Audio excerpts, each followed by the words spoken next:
This is More Than Work, the podcast reminding you that your self-worth is made up of more than your job title. Each week, I'll talk to a guest about how they discovered that for themselves. You'll hear about what they did, what they're doing, and who they are. I'm your host, Rabiah. I work in IT, perform stand-up comedy, write, volunteer, and, of course, podcast. Thank you for listening. Here we go.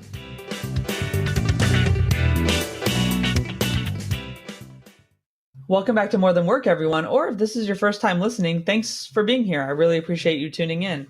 This week's guest, Josh Young, is someone I heard on a different podcast, actually, and I decided to reach out to him because what he did for work sounded so cool to me. He works for a news story charity, and they are building homes that are sustainable and enabling people to get homes who normally wouldn't. They're working to eradicate homelessness in certain parts of the world and are expanding probably even as I speak here. So I really just kind of want to focus your attention to the fact that Josh didn't start out working for a charity, but you'll hear the story about how he got to where he is. And again, it comes down to saying yes and to seeing opportunities and taking them, but also for him having a service-oriented mindset and heart. And that's something that resonates with me. I've talked a lot about charity work on this show and had different nonprofit people on.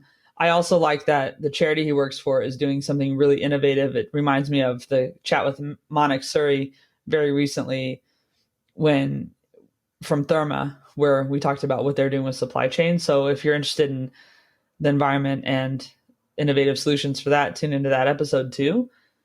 If you can subscribe, review, share, anything you can do for the podcast, of course, that's greatly appreciated. I know all the podcasts you listen to ask you to do the same thing, but that's because it's really important to us. I'll leave it at that. I want you to just get into the episode and enjoy it, and have a great day.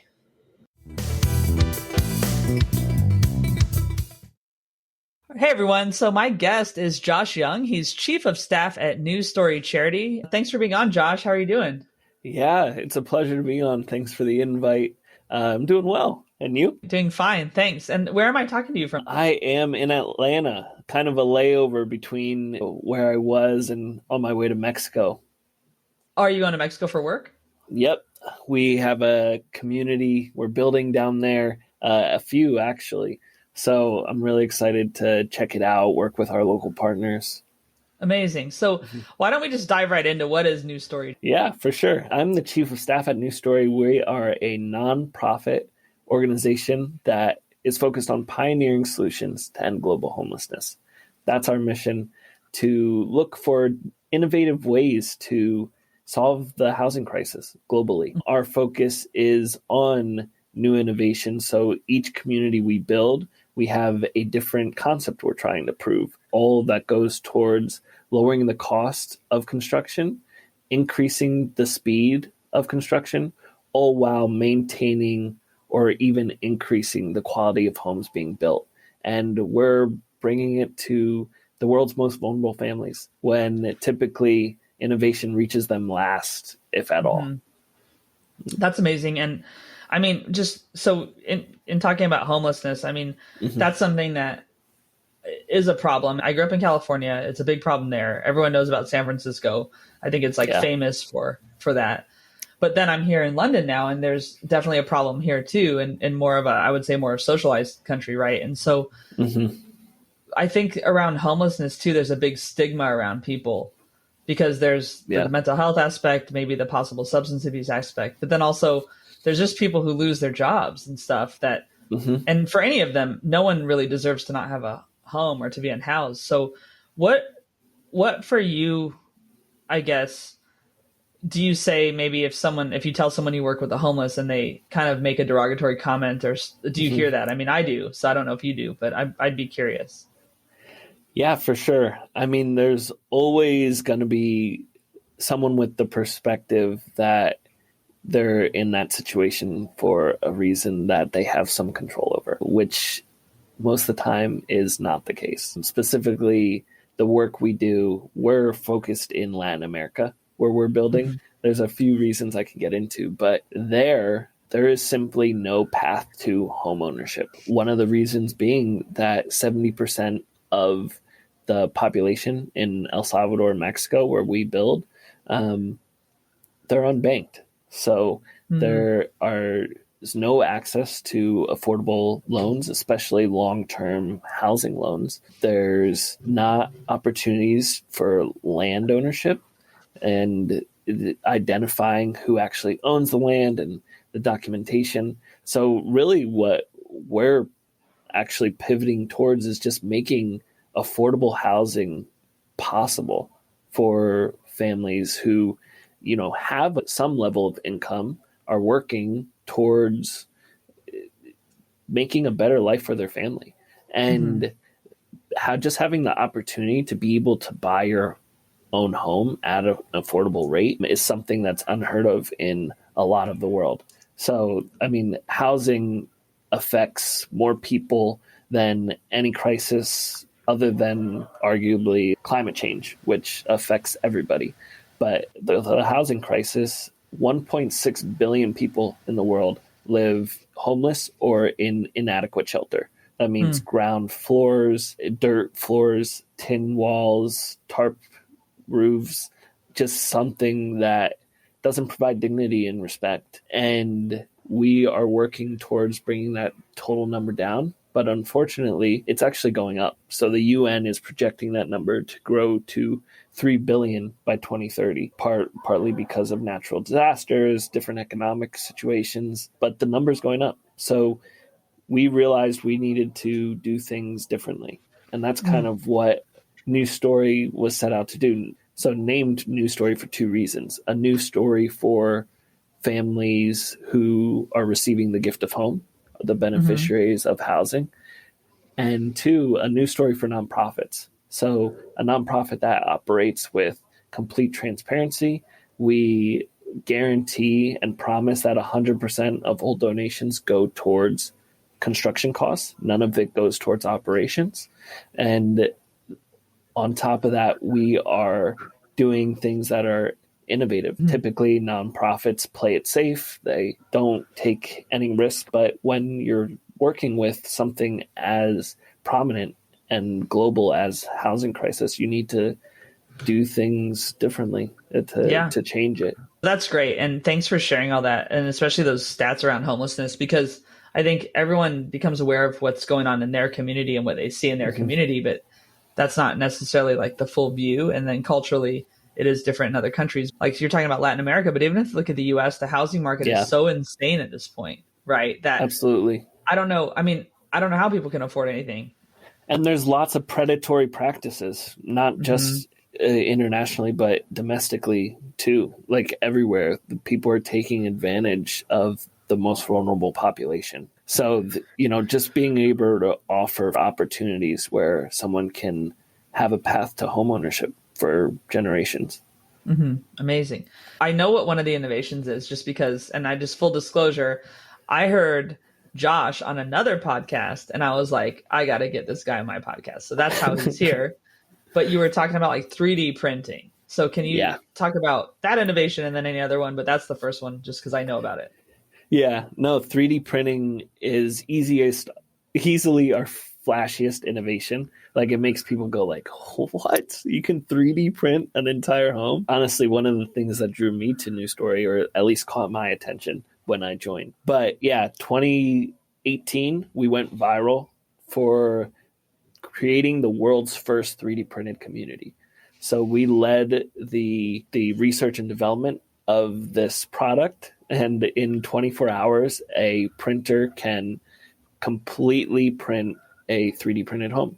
So it looks a lot like soft serve ice cream. It comes Yeah. out this cement mix, layers on layers, and then you put on the roof afterwards. The algorithm leaves space for doors and windows, electrical outlets that you put in afterwards.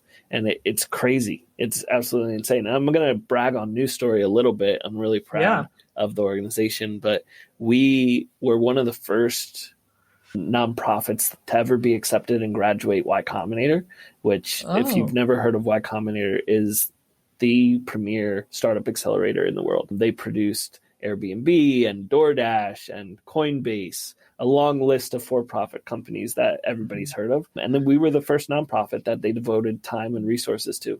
And that really solidified our DNA. We were accepted into Y Combinator for the innovation for nonprofits, that we completely separate our operations budget from our home building budget. So operations from impact. And our operations are funded by a private donor group that we call the builders, but they donate to things like they pay for my salary, different events we host, things that enable News Story as an organization to grow. And then that expands our work, and they're a part of the journey in that way. And that allows us to promise that 100% of all donations go directly to home building costs. Being in Y Combinator, that really just solidified our DNA. We had to do the same course and held to the same standards as all these for-profit tech companies that were thinking about things so differently. And we did the same. Even though we were a nonprofit, we were doing that same thing. And that inspired us to take a risk on 3D printing, which ended up being a huge success. But originally, a lot of people were saying, you're a nonprofit, just worry about doing things the typical way, be safe with your money, blah, blah, blah. But because of this builder group that funds opportunities for us to take risks, so they fund R&D on things, they paid for the 3D printing, that enables us to do things in that way, take bigger risks. And since then, we have been named one of the most innovative companies in the world 4 years out of our 6-year lifespan. We were featured in an Apple TV documentary, and we were featured on the front page of the New York Times. And even most importantly, we've built over 3,000 homes in 4 different countries. Wow. And completely changing the lives of close to 15,000 people so far. Huh. Amazing. That's really cool. And so I want to go back to the 3D printing now. Everyone listening may not have seen a 3D printer. I've seen one, and I have a friend who makes toys or whatever. Yeah. But to scale that to a house, is it building the whole structure? And also maybe can you just explain the process the best you can, I guess? Yeah, for sure. So it's a mostly cement mix. There is a percentage that is proprietary, that basically we have these engineers on site. They stay on site the entire time while the 3D printer is printing. We paid for the research and development to make this happen. And we displayed it at ASW, and it's up to all US building codes. But all of the walls and parts of the foundation are 3D printed within 24 hours. You can do an entire home. But we pride ourselves on using all local labor and all local materials in our communities. So, we don't want to be in a position where helping hurts and we're taking jobs from construction people within that community, and we pay everybody at a profit. So not only are we empowering people to receive homes, but we're also empowering the economy to thrive. So complete community buy-in. We even sometimes train new people to have these types of skills, so then they can get construction jobs after as well. And the 3D printing still leaves room for, we buy the materials to make the cement mix, and then we also have laborers who do the doors, the windows, the roofing, the painting, all that type of stuff. That's amazing. And so when you guys have the home printed, as you mentioned, it looks like soft serve. If people haven't seen it, it just does layers, building up basically a 3D printer. And so do you have to, I guess you have to finish all the walls off too and stuff, right? Or do you just have Lincoln log cabins looking? They do. I think they look really cool. The Lincoln log cabin-y. We don't flatten it, so it is kind of rolled. It looks a little bit. Yeah. It has a unique kind of look to it. Yeah. But the material is insulated enough? Yep. It's so cool because it seems, even from a sustainability perspective, then you're not using wood, for example, that Hmm. is finite resource, as we know, and things like that. Yeah. Yep. Huh. And then as far as, so I'll just say, and I've said it on the podcast, so people probably are tired of hearing about it, but that's how it is. I hope they're not. I hope they're inspired. But I've been in this public leadership credential program at Harvard Kennedy, and one thing we learned about Hmm. is leadership building for change, and part of that's like going into the community and understanding the community and understanding what the environment you're working in and the culture there and the No norms and doubt. stuff like that. And so it sounds like with you guys doing the whole job creation thing, you guys do that. So is that part of your work that you're doing? Is because you could just go in and start printing homes, but what if they don't want Yeah. homes or something, right? So 100%. So probably the thing I'm most proud of at New Story is our innovation within surveying. So we have a lean participatory design process is what we call it. And it's simply we interview all the families who will receive homes before we start construction. We make sure that we are building on desirable land, that we build homes that are appropriate for their culture, that they want, that they need, and then they get to be a part of the design process, not just of the homes, but of the community in general. We've found that this has so many tremendous benefits. And one of the reasons actually we got named as one of the most innovative companies in the world, like it seems so simple, like the compared to 3D printing, like this is just ask, like, treat people with dignity and respect as people and allow them to tell you what they need, what they want. So we host this big process where all the families come, every person gets to share their worries, their concerns, their hopes, and their dreams. And together we design a community that works for them. So I'll share two quick examples. One, yeah. a nonprofit where they went and built homes in Africa, and this particular village, they just built homes without asking first, and they put toilets in the house. And in that village, you didn't go to the bathroom inside your house. It was an outhouse separate. So literally nobody wanted to move into these homes. And it's just such a simple thing. Like if they had talked to anybody, they would have known, oh, we don't put a bathroom in the house. We'll make a separate room outside of the house that's for a bathroom. And then, another example is the Mexican government set out to build 2 million homes in early 2000s. And to their credit, they did build 2 million homes, but they focused on building just as cheap as they possibly could. That meant building on undesirable land and using building materials that weren't made to last. So within a decade of those 2 million homes, over 800,000 are abandoned. So almost half. They're too far away from the cities where people need to go to work. There was no public transport kind of to go there. There were no schools in the area, and they just didn't provide a true community for these families to thrive. So they ended up having to abandon this dream, like of a safe, quality home, and kind of squat outside the cities, like starting over. And it's just really sad to see that process unfold. So, one of our things is we'll never sacrifice quality for cost cutting. Although one of our focus is cutting costs, not at the expense of quality.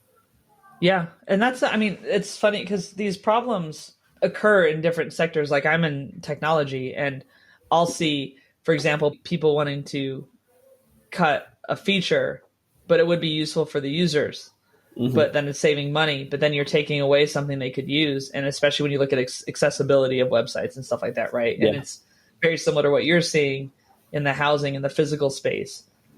And then at what point are you not serving the purpose of the client or the benefactor of the charity or whatever? So it's good you guys look at that.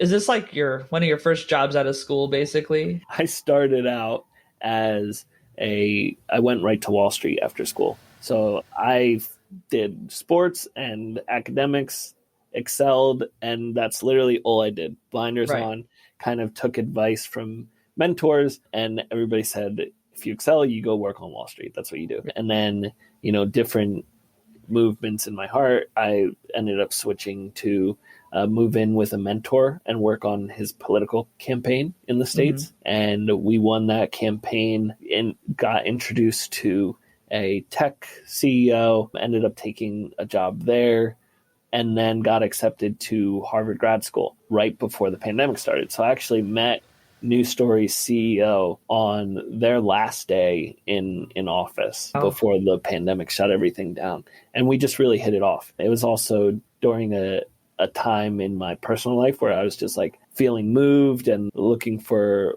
where I was being called to next. And when the pandemic happened, there was just so much chaos and something that the entire world was struggling against. It was within that chaos a unique opportunity to lead and to love. And I wanted to do that on the front lines, not in grad school. So I ended up declining going to Harvard grad school to join News Story full time. It's funny too, because the CEO and the board just decided to do a hiring freeze. So I remember emailing him because he's like, hey, can we put this off for a while? Like, we just did a hiring freeze. I'm like, oh, no worries. Like, I'll just go to grad school. Kind of like we're both in flux. And then he ended up calling me right after. He goes, you know what? We're going to hire you anyway. And so we both kind of took a big risk on each other. Like him hiring someone with the biggest uncertainty of our lifetime, and then me declining grad school. So it all worked out because now it's been a great ride so far. Yeah, that's incredible timing. So then I'm going to make you dive into a little bit of what you just skimmed through right now. Let's talk about when you were in school. So you were playing football and you did wrestling and you were doing well in school. Yeah. I mean, it's something I'm super proud of, is leading that type of disciplined life. And honestly, one of the most fulfilling times, focused on a very clear goal, had teammates. I still wear a bracelet that says I am second on it for a couple reasons. I am second to God comes first, family comes first, and then my team comes first.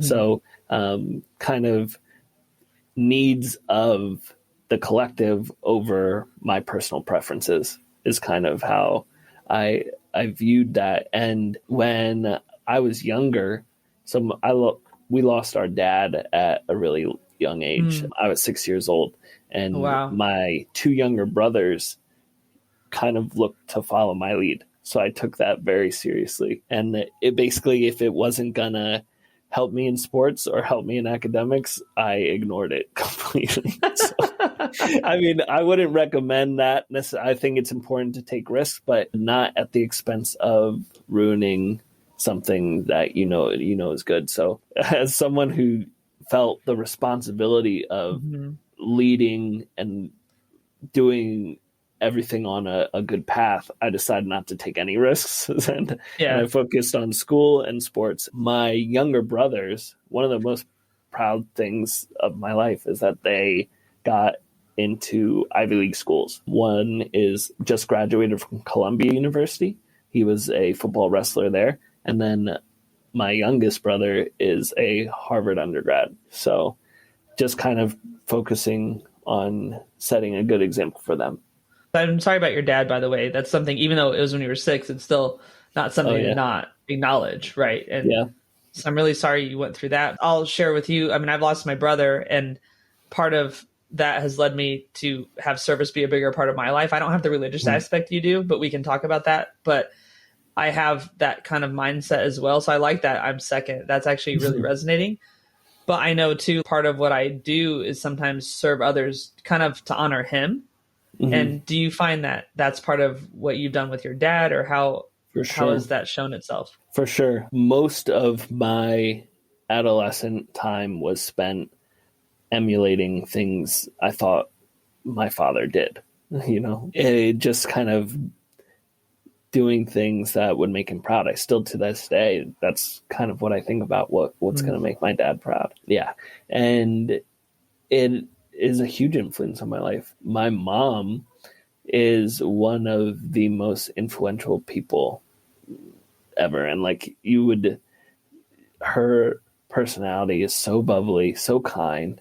And she was my biggest cheerleader still to this day. Like she'll still retweet all my tweets and like comment on all my Instagram posts, like anything I put on LinkedIn. Like she's the first person to be like, oh my gosh, and share it with all her friends. And, one time she asked me, Josh, let me know if it's too lame if I'm commenting on like your Twitter and whatever. And I'm like, are you kidding me? Like you're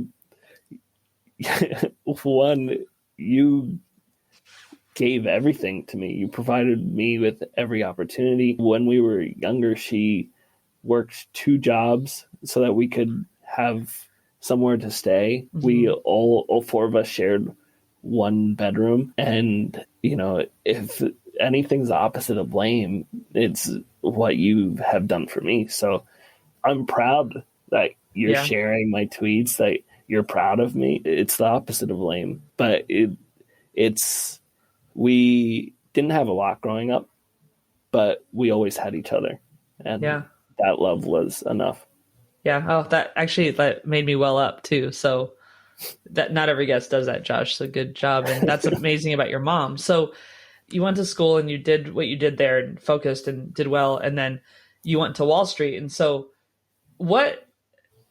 how was that for you, going and being really what you thought was successful at the time? I mean, that was probably right. And it was successful, not just what you thought, but it is successful. But then going, this isn't resonating with me. Can you talk a little bit about kind of that? Because I think that's, to me, very interesting, and to know how you got into what you're doing now from there. Yeah, for sure. So with being a 2-sport Division I athlete, and I also double majored. I majored in business, and then I double majored in philosophy for fun.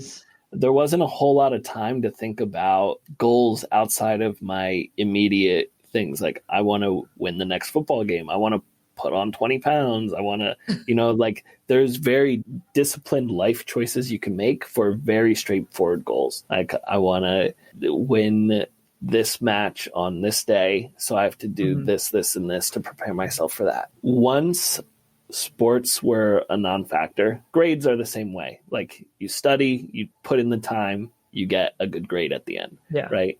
Once I graduated, then there was a lot more time to think about what goals am I making for myself in a longer term. So, still ambitious, but my drive was never money.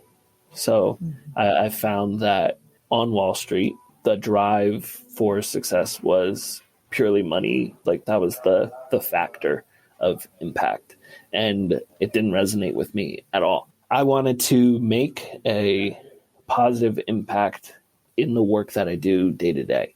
So it wasn't happening on Wall Street, despite like being successful. I had to reflect on, is it more important that I, to the outside world, seem successful, or like internally that I feel like I'm doing good work? And ultimately I knew I needed to be doing other work. So within 6 months, I actually switched to, the man's name is Barry Finegold.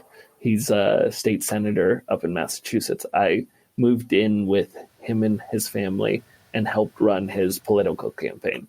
So he's a former Franklin and Marshall football player. He became my mentor, and he's like, hey, if you're interested in making an impact, why don't you try politics? Like, come, you can live with me and my family. And I said, sure. So I left my job. I moved to Massachusetts, and that was that.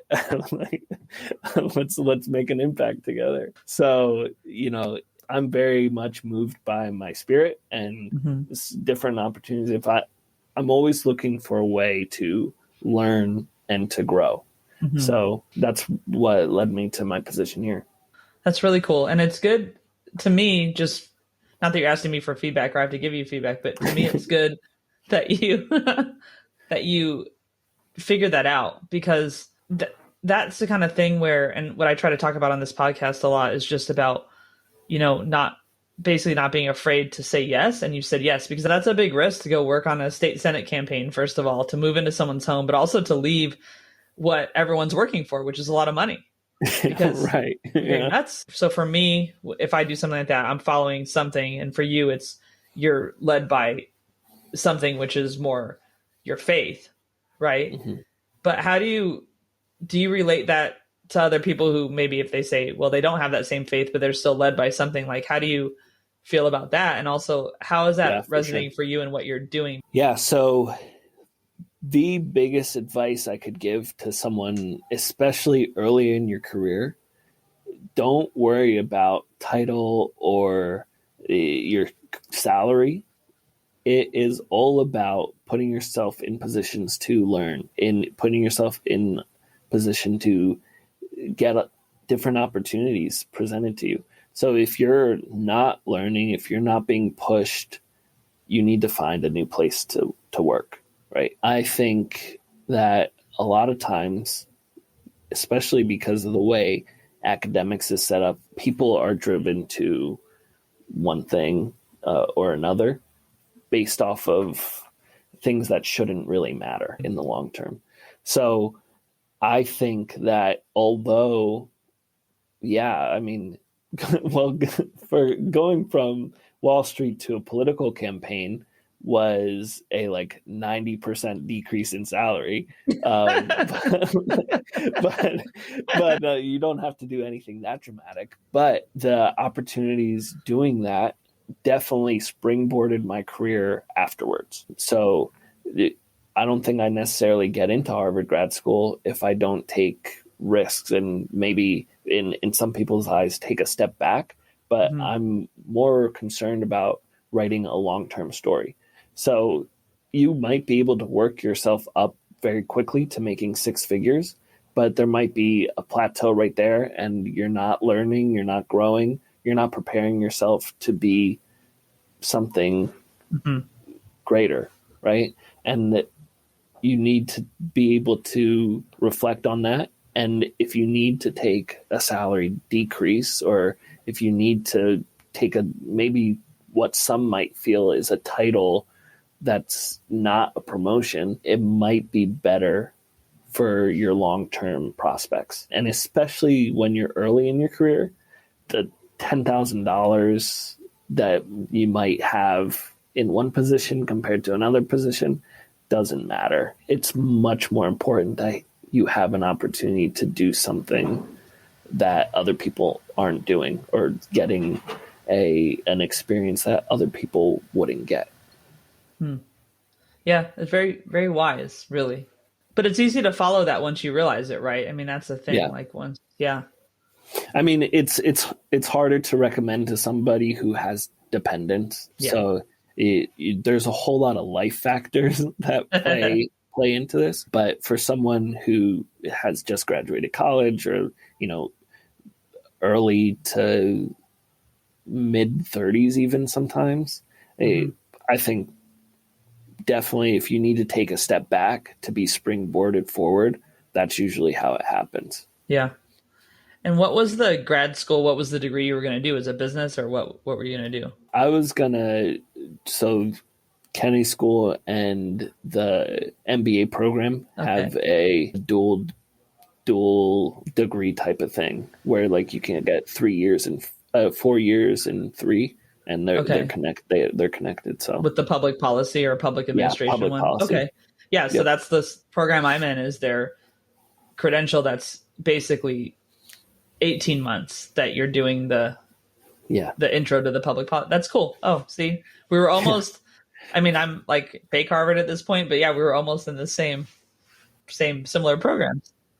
I mean, I still want to, at some point, go to the Kennedy School. Yeah. So much cool stuff happens. And I spend time with my brother. He's an undergrad, so I can, as an accepted student, I can get into a lot of talks that are pretty exclusive, but just awesome opportunities. Yeah. pretty unreal, the stuff that comes through Harvard and that you can take advantage of. So, if my goals allow for it, I'd love to learn there still. Yeah, at some point. incredible.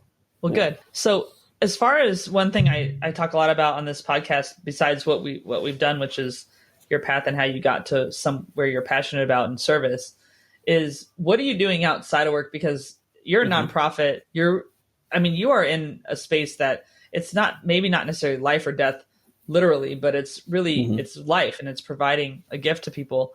What do you do to balance that, especially after coming off of very intense academics and things that you did before too? Yeah, I love to compete in anything. So from board games to pick up basketball, one of my favorite games is Catan, and so that's my like detach from things, trying to swindle people in trades in Catan. I spend a lot of time with my brothers or other friends doing either athletic competition or board games. I'm not much of a video gamer, although anytime Super Smash Brothers comes up, I'm ready. I've played so much Super Smash Brothers growing up, but other than that, don't really play much video games. Yeah, cool.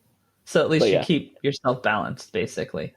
Yeah, more or less. I mean, I also like to work out. It's still part of my routine. It makes me feel good to get a workout in, so that helps. And then obviously my faith is one of the most important pillars for me, so being able to dive into that, or definitely watch church services more online now than actually attending in person. But yeah. I mean, that's how things went, which I think is good. I mean, I think it's good that in different ways. One thing is people were able to technologically connect.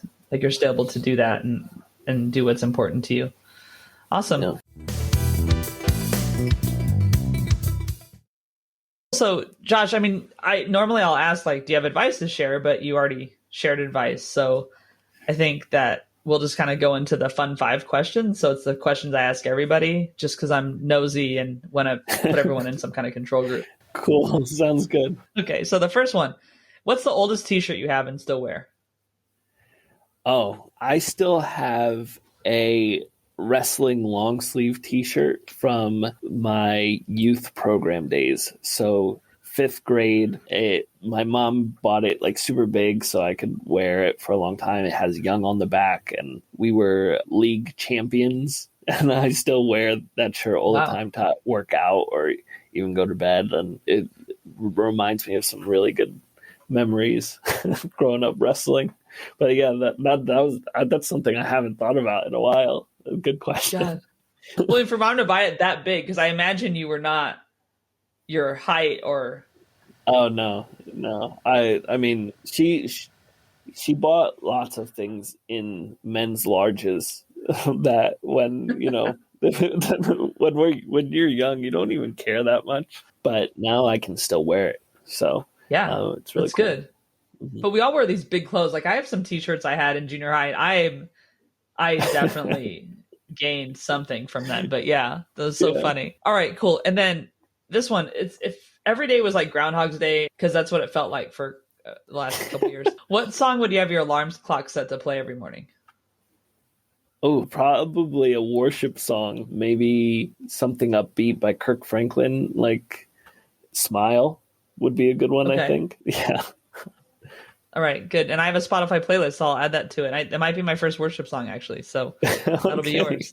All right. And then coffee or tea or neither? Tea. My mom used to make me tea every morning and put milk in it. And yeah. That's tea. What you do. Do you put the milk first or after? After. I don't drink coffee, but I do love tea. Okay, cool. So can you think of something that just makes you laugh so hard you cry or just cracks you up when you think about it, or some incident that happened lately? I told you I'm nosy. Oh gosh. My youngest brother can make me belly laugh like no other. So we would have dinners when we were younger, and my grandpa would would get so upset because we would literally not stop laughing, and like sometimes food would come out of our mouths, like every once in a while milk would come out of our nose, and he would always kick out my youngest brother and be like, all right, Joe, you have to go to the den. And he'd be like, no, Pat, please, I'll be good. And it was like so sad, but so like looking back on it, just so funny because he wasn't even trying to be funny sometimes. He was just being himself, and we would lose it. He can still make me belly laugh over little random things, but I can still picture him being this cute little kid who just his older brothers won't stop laughing at, and then he has to go in timeout. Josh, that was so us too, the three of us, and my mom would get mad. I mean, my sister was a guest one time. We were talking about it. She was so mad at us, and it was amazing. Yeah. And only your siblings can really make you laugh like that, like in that way. Yeah. For sure. Oh, cool. That's great. All right. And last one, who inspires you right now? My mom. She's always going to be a huge inspiration to me, just the way she carries herself. And she's actually getting back in the gym. I mentioned to you before the podcast recording started, but I bought her a trip to Italy. So we're taking her there, and she's super excited about it and wants to be in her best physical shape so that she can enjoy it and do all the hikes that she wants to do and stuff. So she's been crushing it. And like for a big portion of her life as she was raising us, she didn't have time to take care of herself the way she should. So I'm proud of her for finally getting to do that, but also just her selflessness and the way she just empowers people and makes people feel like they want to be their best self around her. It's something that inspires me. Ah, that's great. Cool. Well, and if people want to find you and find the charity also, where do you want them to look for you? And I'll have that in the show notes, obviously, too. Yeah. Well, newstorycharity.org. You can learn a lot about our organization. My Twitter and Instagram handles are both Joshua_LC_Young, just my full name. And yeah, that's where you can check us out. Okay, cool. Well, Josh, this has been an absolute pleasure. I really love talking to you, and thanks so much for being on More Than Work. Yeah, thanks. I really enjoyed it too. Thanks for having me. Thanks for listening. You can learn more about the guest and what was talked about in the show notes. Joe Maffia created the music you're listening to. You can find him on Spotify at Joe, Maffia. Rob Metke does all the design, for which I am so grateful. You can find him online by searching Rob, Metke. Please leave a review if you like the show, and get in touch if you have feedback or guest ideas. The pod is on all the social channels at More Than Work Pod or at Rabiah Comedy on TikTok, and the website is morethanworkpod.com.